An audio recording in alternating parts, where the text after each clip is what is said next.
So I'm very glad to see that I am alive.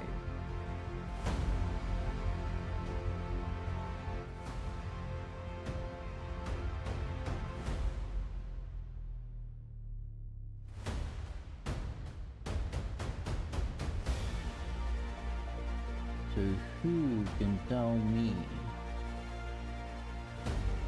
how excited are we to play this game?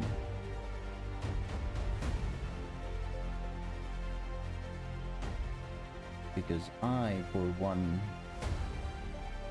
cannot wait. I cannot wait to see any of this. And obviously the elephant in the room is this game really gonna be this awesome? And if you ever played any of the Fallout or any of the Elder Scroll games, you would know the answer. Yes, there's gonna be bugs. Yes, there's going to be some things that we don't agree with. And yes, there's going to be adversity. But it's still gonna be one of the best games ever. And that I can promise you. Obviously, we would need to make sure that we curb our enthusiasm so that we don't end up creating more problems. Because as it stands now, this game is going to be a very good step in the right direction for space simulators. And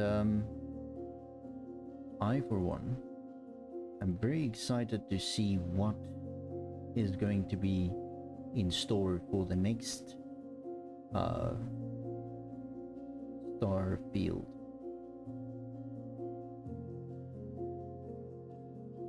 So if you are interested in seeing what's going on, be sure to follow the channel. We are going to stream Starfield from the first at the pre-release. And we're going to be going through a lot of this stuff. And we'll build our expectations together. Make sure that we enjoy it together. Now I'm just trying to give it a little bit of time, and let's see if we can get some more people into the chat before we start the discussion and what was said on the Q&A.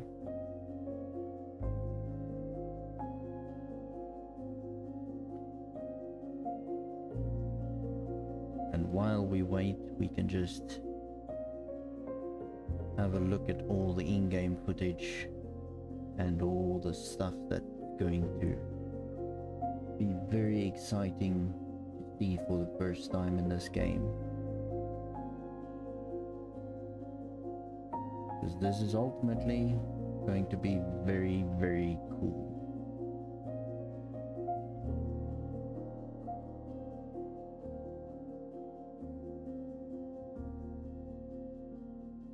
I want to see if I can change this.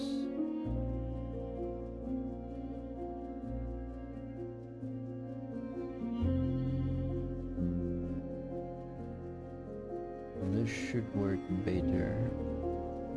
I hope you guys can still hear the audio.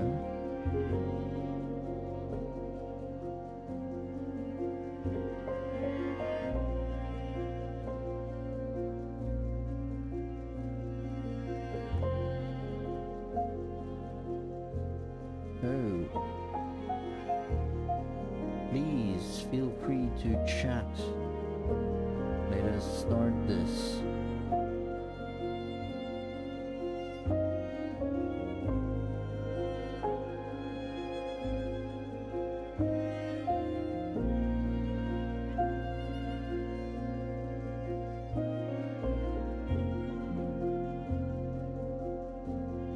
I think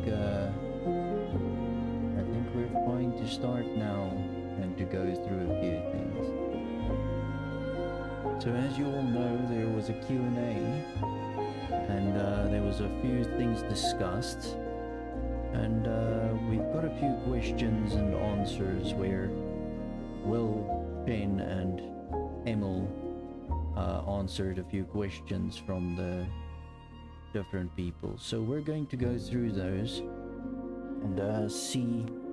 I'm going to summarize the answers that they gave as to not spend a lot of time on that. But I will also put the full Q&A as it was released on the Bethesda channel onto my website as well, so that you guys can read through it and see what the answers were exactly word for word as they said it. For now, let's quickly go through a few things. So the first question was, can we buy houses or property in main cities? And from both Will and Emil, they confirmed that you will be able to purchase homes in each major city, and there is at least one confirmed free dwelling that you can get as a reward for completing something. Now that's something they did not specify, so I don't know if it's a mission or what it's going to be, but it's definitely there. The second question is, if we get the kids stuff trait, which is the one where you actually can go and visit your parents and stuff, will the parents be generated based on our characters' look, or are there standard parent NPCs in place? And what benefits might there be? Gifts from mom and dad and quests and stuff like that. So they said the technology they used for generating the parents does calculate the face geometry based on several factors, and technically your parents are based on your character's appearance. So there is going to be similarities between whatever character you create on the start and your parents. This is the same technology that they implemented on Fallout 3 on your dad, and as well as Fallout 4 on your son when he's older. So, yeah. The next question, for those of us who never played a Bethesda Game Studio game and will be starting with Starfield, what information should we know that will make the experience more impactful right from the start? And to add to that, how deep should we go into the creating our character backstory before we start the game? Should we have our character's backstory flashed out, like a D&D campaign, or will it come as we play? So this is a very deep question, and I have to admit, it's one that I actually also find myself in asking, because there's been speculations everywhere, and obviously a lot of people don't really know what's going on. Now, they have definitely mentioned quite a good few things, but they also danced around certain things to not spoil the game. So from the answer that they gave, my summary would be that the game will be the same as all the other Bethesda titles.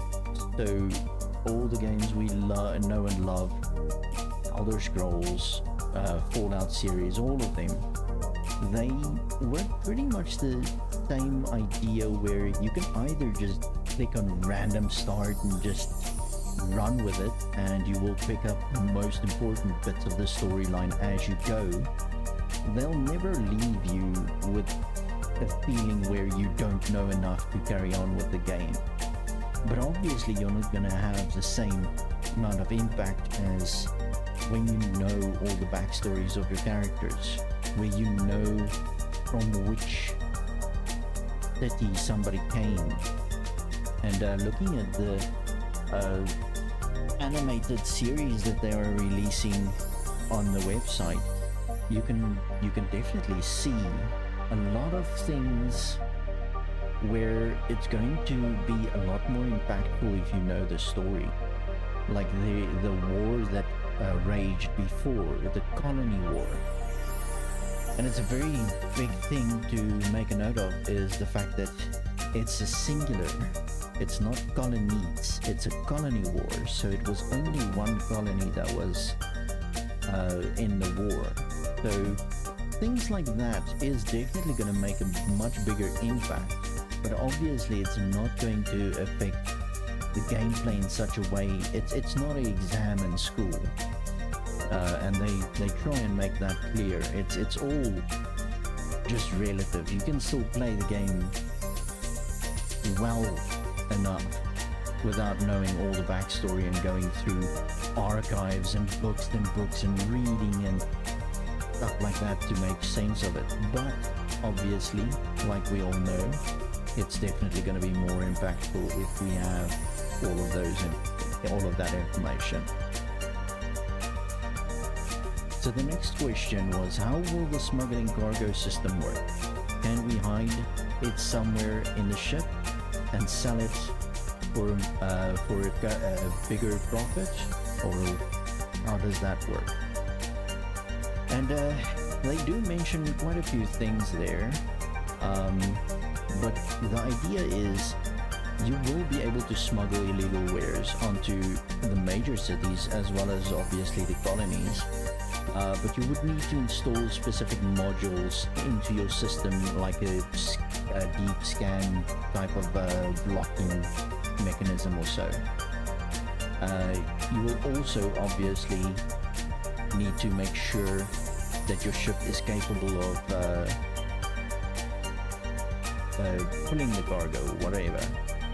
And one thing of note in that question that Emil said, which doesn't really pertain to, let's say, the mechanic of smuggling wares, but actually is a very good indication of how the system is going to work, is, and I quote here, the economy is fixed, but you can change the prices based on your skills. So technically from that point, we can assume that it's going to be the same as all the previous games, where it's pretty much a static buying and selling, and you can't really affect the market and create a market crash when you sell a bunch of one stuff. So it's a little bit of a letdown in the sense of creating a thriving economy and stuff like that, but obviously there was a reason why they implemented it that way. So it's important that we just keep a baseline of what we think should happen.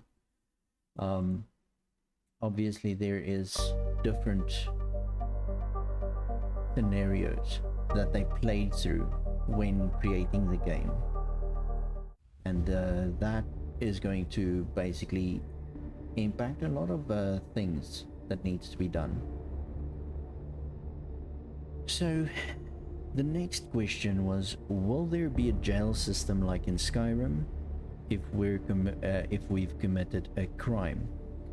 And there will definitely be a government and a law system that will function a lot like the Skyrim system. They said not really like the Fallout 4 Commonwealth, because we all know there's not a really big law type of structure there. But definitely in Fallout 4 you were sent to jail, or that infamous line that they keep saying when they see you and you are wanted. So we're probably going to get a lot of those references back into the older games. That really doesn't matter if you haven't played the previous games. It's not going to affect you, but obviously you're not going to get all the inside joke type of things. Now obviously they also mentioned that there is definitely a couple of cases where the crime and punishment system is a little bit changed in the theme of a futuristic universe. So there might be some systems that handles crime and punishment in a different way to the rest of the general societal boundaries. So that's going to be interesting to see what they did and how they did it and why they did it. Definitely something to look out at. The next question was, will time pass when not playing in the game? Like trade routes, outposts, or mining operations continuing while you are not playing the game. And there was a very short and to the point answer, and it's basically gonna happen the same as the other Bethesda titles, where it's not a simulator in such a sense where you're gonna have real-time passing to be able to do things like EVE Online or No Man's Sky, but rather it's going to conform to the rest of the time factors of the Bethesda games, where if you don't play, the game is paused. So we will probably see a type of quicker paced system time frame, so to speak. So for every minute it might be in game hour or 2 hours or something like that. So yeah, there's no question about that. There's definitely no time continuing while you're not playing the game. The next question was, can you be a double agent in the game? Like, for instance, if you want to join the United Colonies, but also join the Crimson Fleet and obviously share information between those factions.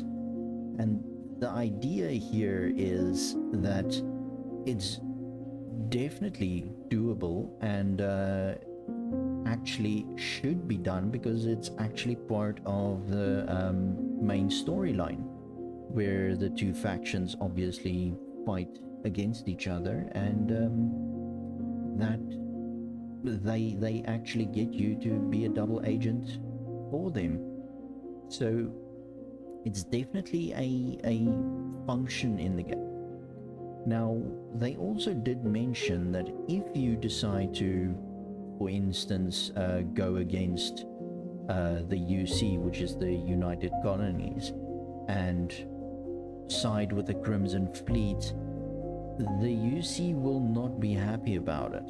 Now, how far and how deep that goes, we would need to wait and see what they say, because ultimately, from previous games we experienced, we all know that Bethesda doesn't close all doors to a specific faction if, for instance, you decide to side with another faction. There's always something where you can still go trade with their people and stuff like that. So I don't think they're going to completely close the door on the UC if you decide to choose another faction, but it's definitely probably going to hurt certain things in your progression of your game. So, and obviously the type of conversations that you're going to have with the NPCs is also going to be affected quite a lot. So yeah. The next one, depending on traits selected during character creation, will it at all be possible to play through the game in a pacifist mode without killing anyone or even potentially anything? Now, the idea here is they always try and implement something in that regard, where you always have something like a passive or a non-lethal way of dealing with the situation. Obviously you need to have the skill for it, and they definitely confirmed that they will be having a skill that you can use, like the speech skill, and that will then open up different diplomatic ways of handling certain situations, especially in the more scripted parts of the storyline.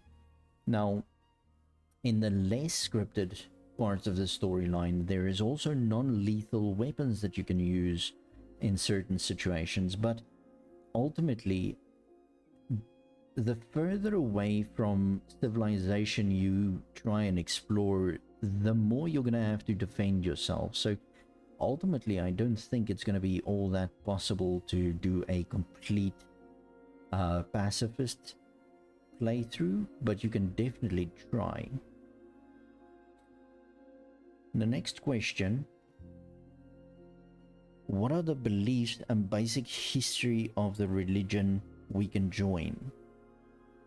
So currently there is 3 religions in the universe, although they say that there is definitely real life religions as well in the universe that is currently in our real life world.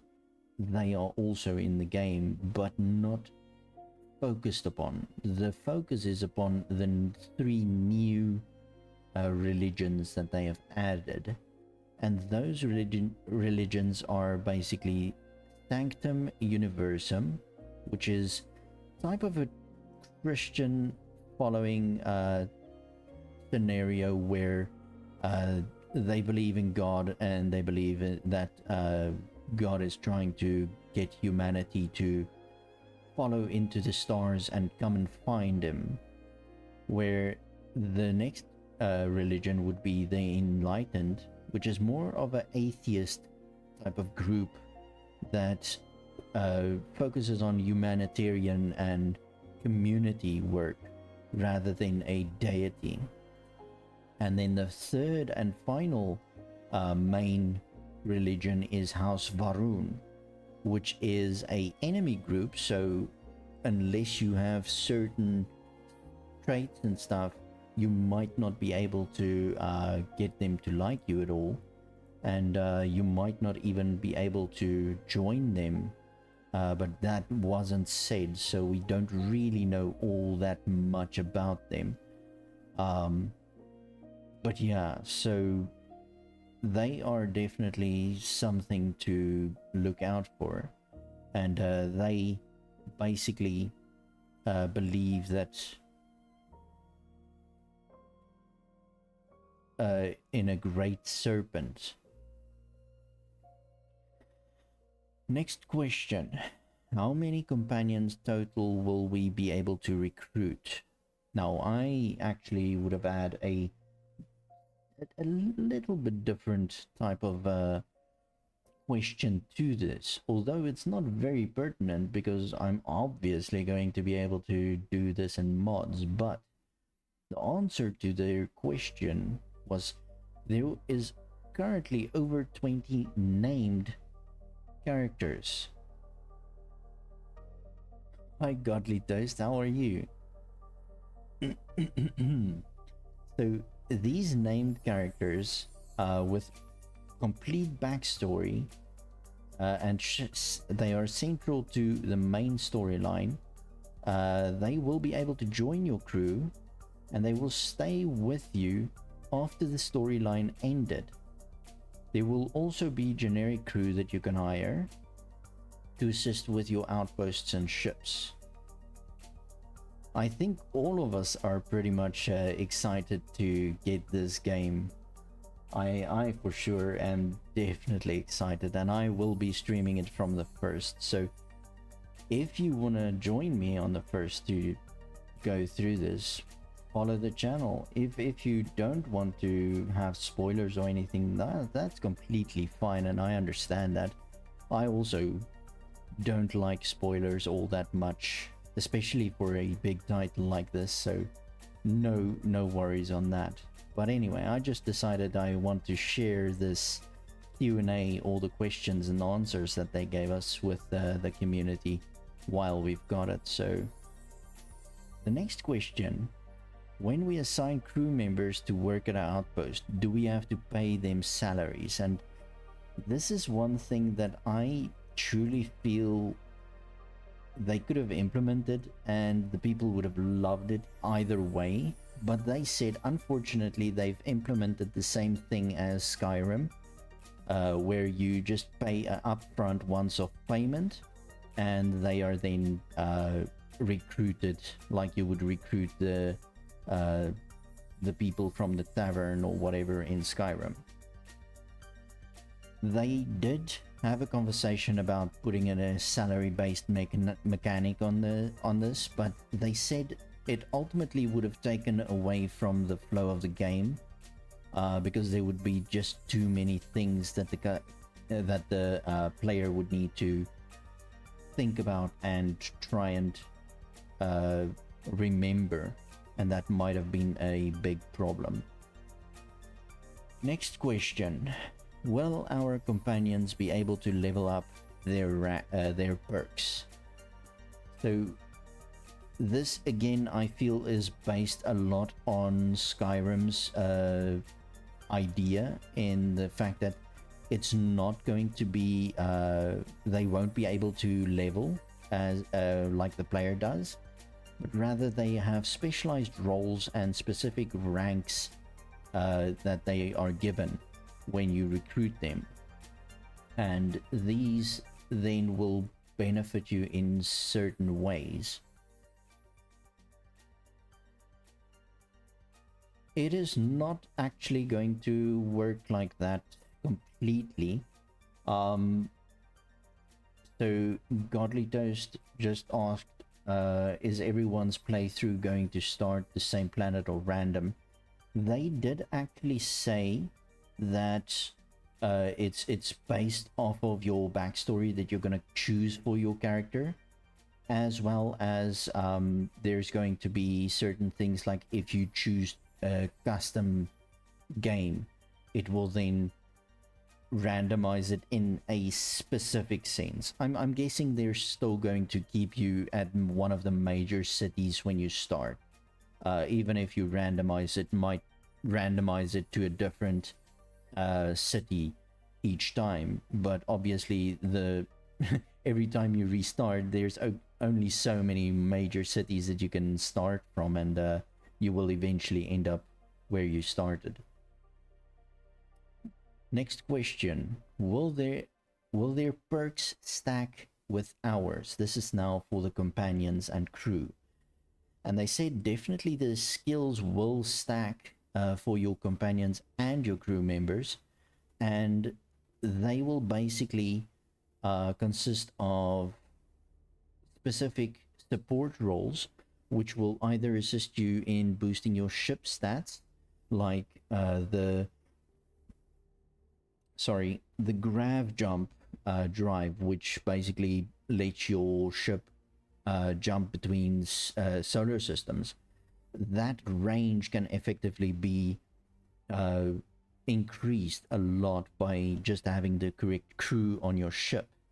And also, when you are on a ground assault, they can also give you suppressive fire from certain skill trees and stuff like that. So definitely skills are going to be a factor, and it is definitely going to affect your gameplay, maybe sometimes make it easier. And then the last question that I actually made a little bit of a what do you call it, like a summary on, is what is the history behind the mechs.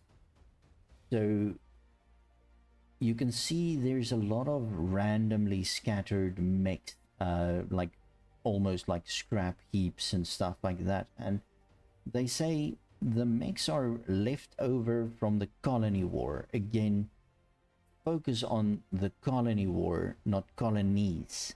So it's one colony that had a war, and those two factions are the Free Star and the United Colonies. And while the Free Star mastered the mechs, which means they had the best mechs, the United Colonies had standard mechs, and then also alien beasts that they could control through the Xeno Warfare Division. So there's both very room for maybe modders to increase the playability. But they also did mention both of these technologies have been outlawed after the war. So the mechs aren't usable at this stage. It's just there. So, and then obviously they did also give a subtle nod to there might be an old mech battleground in the game. Hashtag just saying, go search for the mech battleground somewhere. Now, obviously, this will be on the planet that where the war was actually left. So that's gonna be a little bit of a idea where to start looking. But ultimately, those are pretty much the questions that got my attention. There are a few more, but those are pretty much just questions that pertain to what Will and Emil personal opinions and stuff like that. Now, it's very intriguing to read through it, and there's a lot of information that actually it's very good. So I would suggest go read through it. Like I said, I'm going to put it onto my website as well, in the Starfield colony section of my website. So look at that. I'm probably going to be able to publish that page tomorrow with all the questions and answers as they were given by Will and Emil. Other than that, that is pretty much what was discussed on the Q&A. And yeah, it is definitely interesting. There is a lot of room for the modding community to actually do a lot of things that is going to just increase the playability of the game considerably. And I, for one, am still very excited, even though a few of the answers that they gave is not completely what I expected or what I actually wanted, but it's still a very good game, and I'm sure we will have somebody in the modding community that's going to be able to give us a live type of economy that can flourish, and you can change that, and that will increase or decrease the amount of different ships that spawn in a specific sector. I'm sure we will get some of those. The modding community is amazing, and they will definitely do very good with this game as well, like they have with Skyrim and Oblivion, and obviously the Fallout series as well. But yeah, that is unfortunately all the questions that I have answers to. I don't know what to say. Awesome, exciting. It's all words. I definitely want to see what happens with Starfield 2, because remember, this is just the first step in a very, very big leap for them into a space simulator type thing, and they are definitely going to move in towards the realm of creating a space simulator type of game. They also did mention that it's technically a space simulator slash role-playing game supposed to be. So definitely think that it's only gonna get better from here on out. So, but like I said, if you don't want spoilers, I understand that completely. I will be streaming it from the first for the people that don't care about spoilers or just want to get some of this excitement curbed before the release on the 6th. I will in any way always keep my stream title updated to say which game I'm playing. So if you see anything mentioning Starfield and you don't want to see anything, please just skip it. I do not want to be the one that's going to spoil the game for you if you don't want to have the information. But yeah, other than that, I am just excited to get this game done. Now, there is also, they did announce that they are going to unlock the game for download before the release. So the people that actually bought the early access will be able to download the game on the 30th of August, so that the 1st of September will it should be done. Obviously it's based off of server availability, network speed, and all of those things. You know how it goes, right? And obviously, hopefully the platforms did content for the amount of people that's going to download this thing, because I do believe that it's going to be tons and tons of people, and I hope from my end that they do not crash the server because they didn't make enough reservation on the bandwidth of the servers. But I'm sure they had a discussion and made sure that everything will run smoothly when downloading the game. So yeah, other than that, I don't think there's a lot more to say. It's just one of those things where we need to wait now 14 days and a few hours, maybe 13 days. I've got a countdown timer actually on my website, and let's quickly see what my website says. How long is it going to be still? 13 days, 1 hour and 38 minutes and a few seconds. Feel free to go to my website and have a look there. Obviously, I am not going to be streaming any other game for at least the first week or two of the release of Starfield. So from the 1st of September, pretty much just going to be streaming oh my lord, Starfield. Other than that, I am also working on Hi Mustina. I probably butchered the crap out of your name. I'm truly sorry if I did. It's a little bit weird for me, but anyway, I will be creating a special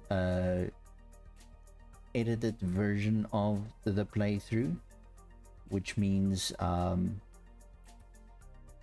I will have the gameplay alone without my face and without the chat. Obviously also the follow notifications and stuff will get deprecated away from the videos, so you will only be able to see the gameplay alone. This game is going to be interesting, good or bad. Yeah, like I said earlier in the stream, I think there's going to be very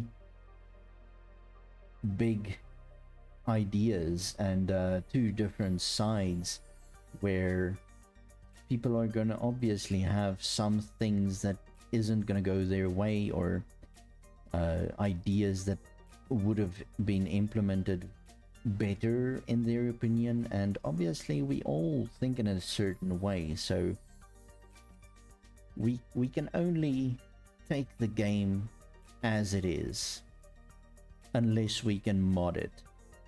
And that's why I love the Bethesda games, because they encourage the modding community to carry on and make the game better. And obviously there is a lot of modders out there that's very good at what they do, and they will definitely implement a lot of things that we want to see that might not be in the final product of the game.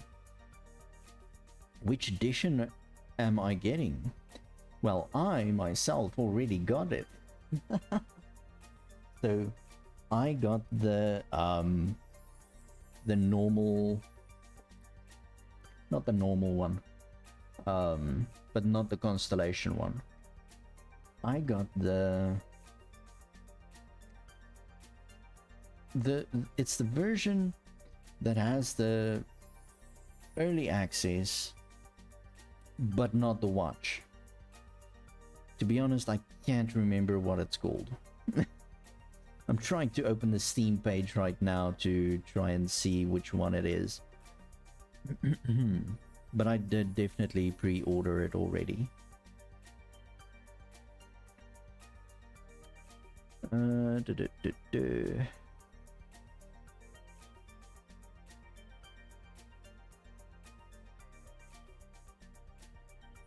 I am not sure if it's the premium one, to be honest.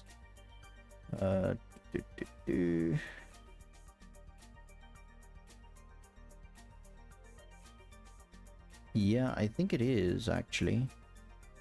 Yes. Digital art book. Yeah, I think it's the premium one, yes.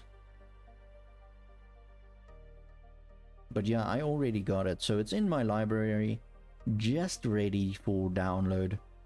I've got a solid state hard drive with Starfield's name written all over it. And I made sure it's on one of my faster SATA buses of my motherboard. So it should play relatively seamlessly. Obviously, I could always have a little bit of a better graphics card, but unfortunately, I am not in that bracket to buy that kind of graphics card right now. But hopefully soon. So it would be interesting to hear what other people currently have you bought the game already? What version have you bought? Are you worried about spoilers, or are you excited to see your favorite streamer play the game and you watch the game for at least the first week? So you're playing the waiting game, right? So yeah, I don't think anything will come close to Fallout 76, to be honest. And I do think they have definitely learned their lesson with Fallout 76. So I think we're fine. We should be safe with that. Obviously, it's all just relative. We assume everything right now, unless it was said in the Q&A. And like I said, I'll definitely put the Q&A up on my website for you guys to just read through all the stuff that they said. Yeah, they are trying very hard, and they've always been trying hard. And I mean, if you've been with in the whole Bethesda community for a while, you would have you would know that they also had a little bit of a problem, or a semi conflict with the modding community at once, at one point, very early in the beginning of the games and stuff. And then they actually changed their mind very quickly, not because of any reason like the modders rose up or anything. They just actually really listened to the community and said, you know what, you guys are right. These modders are helping our game and helping our company and our community, and it's ultimately just making it a lot better. So they do tend to listen to the community, and sometimes they need to push the boundaries, and else we would not get something like Starfield. Because ultimately, I mean, they could carry on with Skyrim and Elder Scrolls and Fallout forever, and we would be fine with it. But if they don't push the boundaries and make a game that's totally out of their comfort zone, how are they ever going to give us better and more awesome stuff and toys to play with? Well, like I previously also said, I am going to stream it from the first, so you're more than welcome to check how I play, and if you see if it's fun, you can definitely buy it. We will definitely get another Elder Scrolls at a point. They did say they are busy working on it. It is inevitable. You are completely correct. They are definitely not going to stop the Elder Scrolls. That is a very rich world that they built there. It would be horrendous if they just archive it or whatever.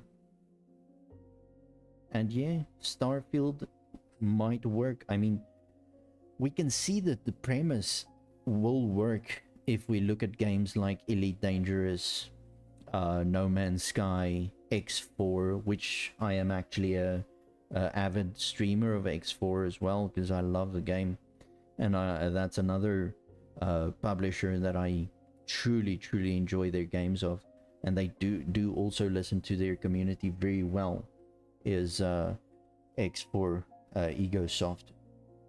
So yeah, that's why I'm so excited for this game, because having two epic publishers design space games is just, it's a wonderful thing.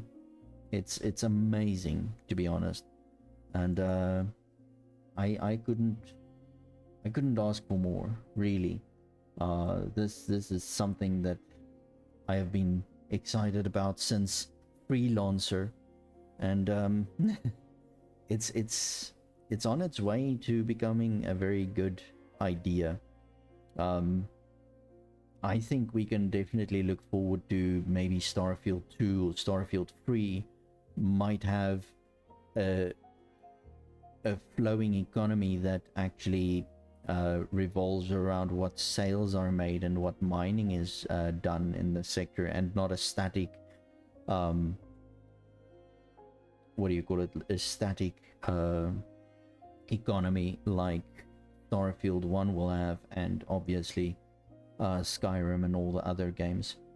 So yeah, it's definitely the baseline towards a very good title.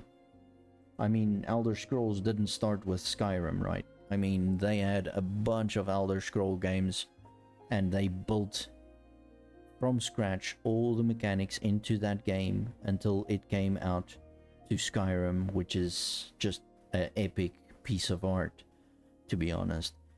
So this is the first iteration of a space game that they created, and I think they did very well for a first game out of their comfort zone. And obviously it could go wrong, but from what we've seen so far, I don't think it's going to be bad. It's definitely not going to be bad. I mean, there is a lot worse that has been done to the community for space games than this.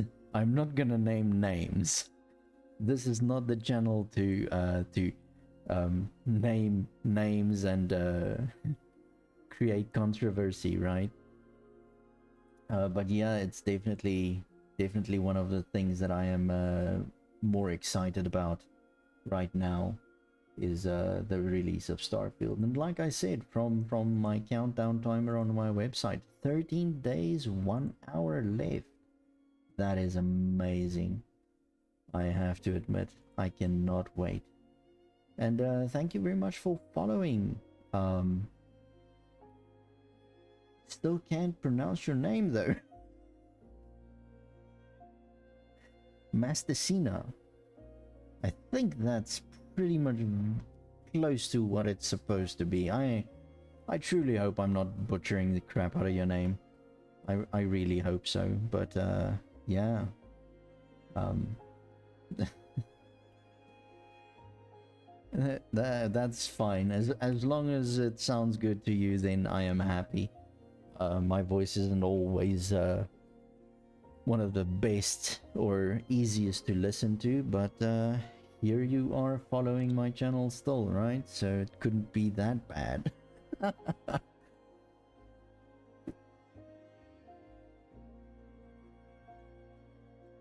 Now, I was not planning on doing this live stream.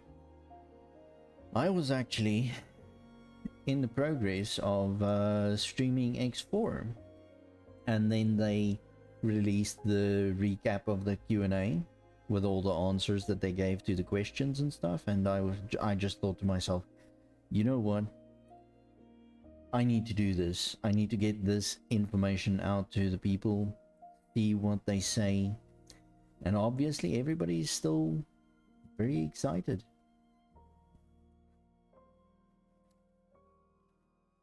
Is Baldur's Gate not 3 not released for PS5?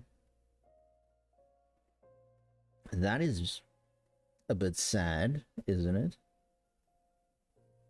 I don't think Baldur's Gate is like a specific platform title, unless it's just PC exclusive.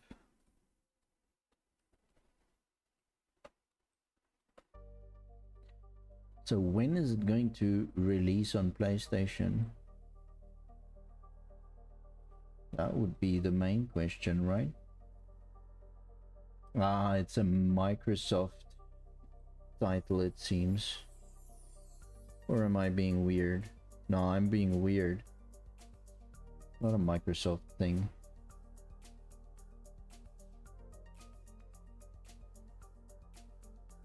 Well, it usually takes a little bit longer to release it on the console, so yeah, 6th of September.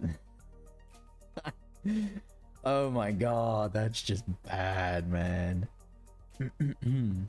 Oh, so it's pre-released like Starfield. I guess they want some time to make sure that the console release are up to snuff. Yeah, so usually it's because games gets built on PC, it's just a lot easier to compile the code into a executable and release it on PC, where there's a lot more work that goes into making a game available for a console. Buy it now, get it later. Yeah, so the thing is, usually they would release like patch notes for potential bug fixes, especially if it's a game-breaking bug.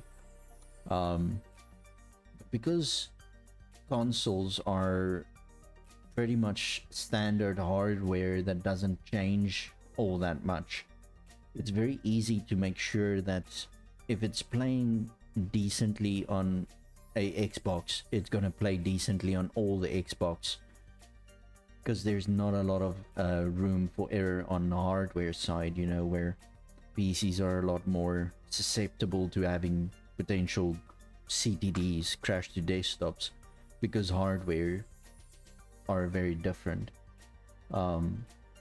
But yeah, so there is sometimes reasons why they would oh my god, why would you mention Cyberpunk 2077?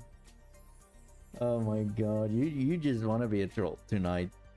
I can see that. Yeah, the hardware is known, and that's the main selling point of Apple as well, is the fact that the hardware doesn't change. They will always have a Seagate hard drive in. They will always have an Intel i7 or i5 in, depending on the version of the Mac that you're buying.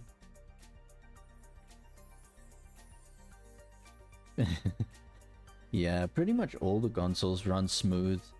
I only know about one instance where a game broke a console, and that was Crisis. But that was not a user's console, that was actually the developer's console, because they were testing it to make sure that it can actually run on the console. Now obviously in today's technology, they have a lot of things that they can implement, like emulators and stuff like that, to make it easier for people not to break the consoles. So yeah, extensive testing needed, else they might break your hardware, unfortunately. But yeah, all is fair when you want to play games, and we love our games, right?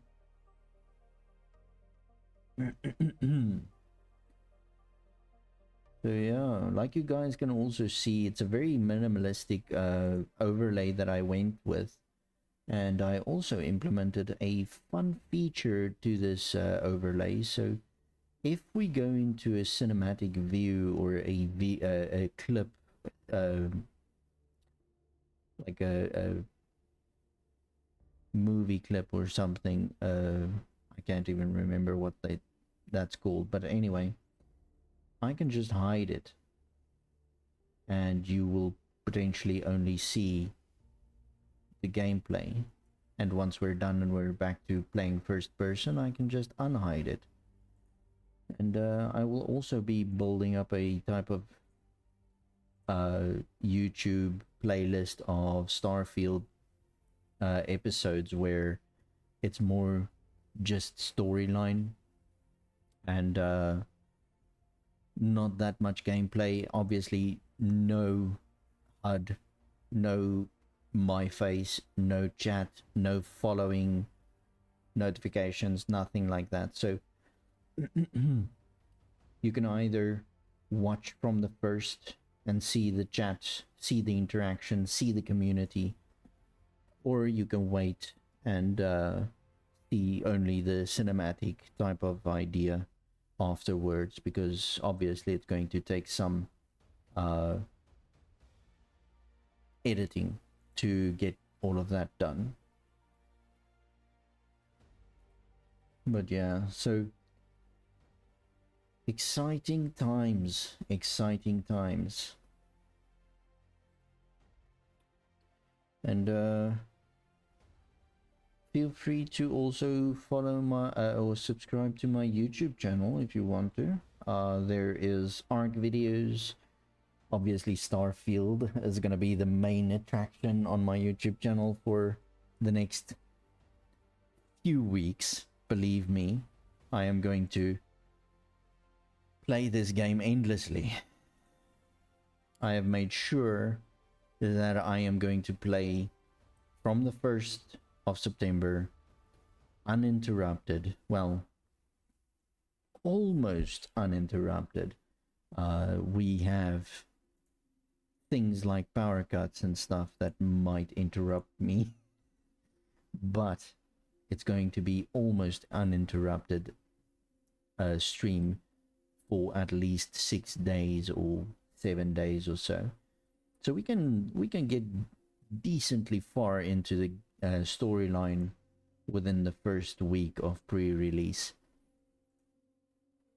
But yeah, it's gonna be fun, and working together to try and figure out certain things that I think they're going to implement in this game, and obviously just the fun we can have and flying around, naming our ship, maybe just editing some weird ships, creating weird crab looking, dragonfly looking ships. I don't know, it's all relative to our imagination, they said.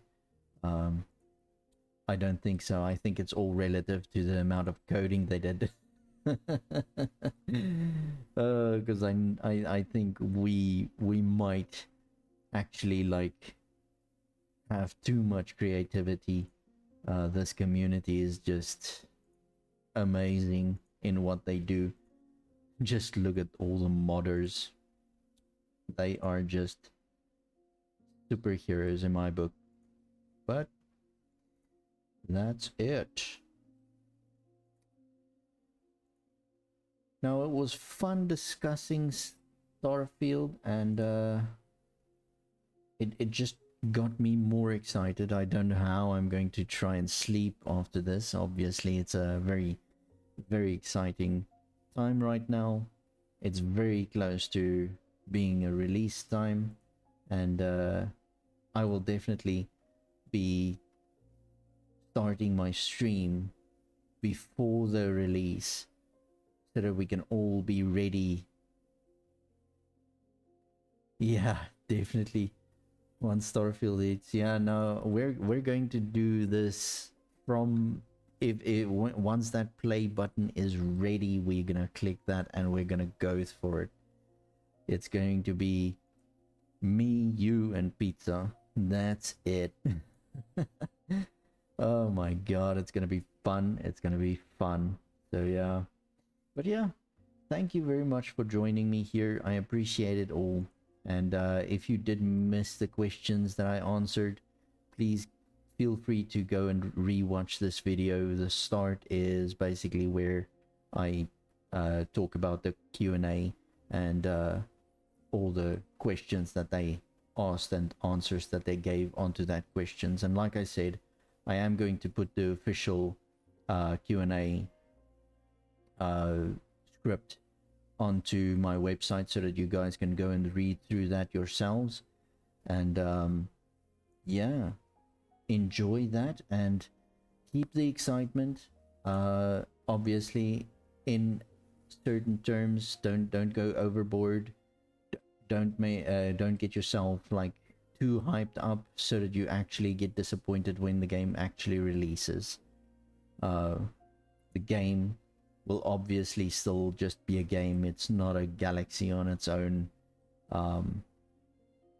Bear that in mind.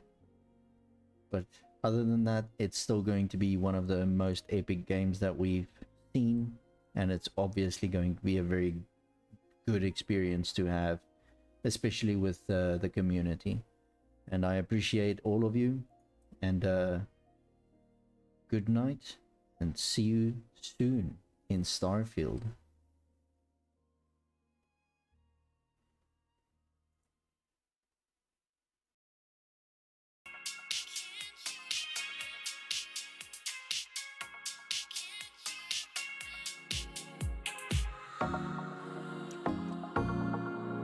Can't you? Can't you? Can't you remember? Can't you? Can't you remember? Can't you? Can't you remember?